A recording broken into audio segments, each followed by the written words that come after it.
Game is not like anything else on television. Think Hunger Games meets Parasite, a gory dystopian thriller on track to be the most watched streaming sensation ever.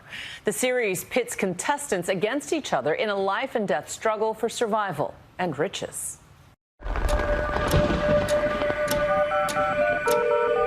It's the macabre thriller taking the world by storm. Squid Game, the latest South Korean cultural export. Since premiering on Netflix last month, its dazzling visuals and moments of stunning brutality making it the #1 streaming show in over 90 countries and climbing.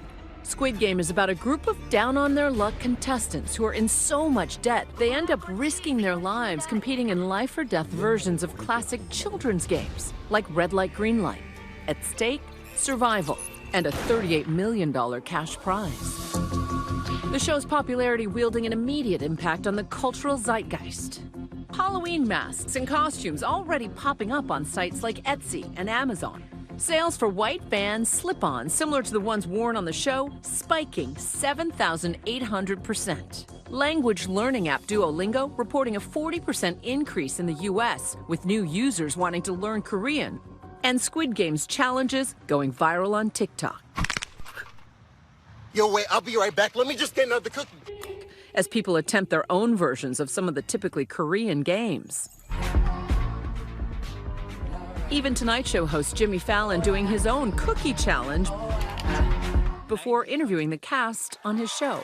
인간의 탐욕이나 인간의 본성을 굉장히 잘 표현했기 때문에 그런 부분들을 많은 분들이 공감해 주신 것 같습니다. I think that the mania for Squid Game is both really unprecedented and yet at the same time, it's something that we have been building up towards as a culture. People are venturing more into stuff that they might not have before. This is my sister. And while the show is on track to surpass Bridgerton, Netflix's most watched series of all time, there is some backlash in South Korea as the show highlights the desperate economic inequality, lack of affordable housing, and the ever-present pressure for perfection, all hitting a bit too close for comfort. The social issues with Squid Game are both very Korea-specific and yet I think probably globally specific. There's a character who represents undocumented immigrants who are easily economically exploited. There's a character who represents elderly poverty. There's a character who went to the best university in Korea and turned to financial crime. And yet I think those are all stock characters that people can really see represented in their own societies. If some Korean viewers find the social critiques too close to home, I think that makes sense.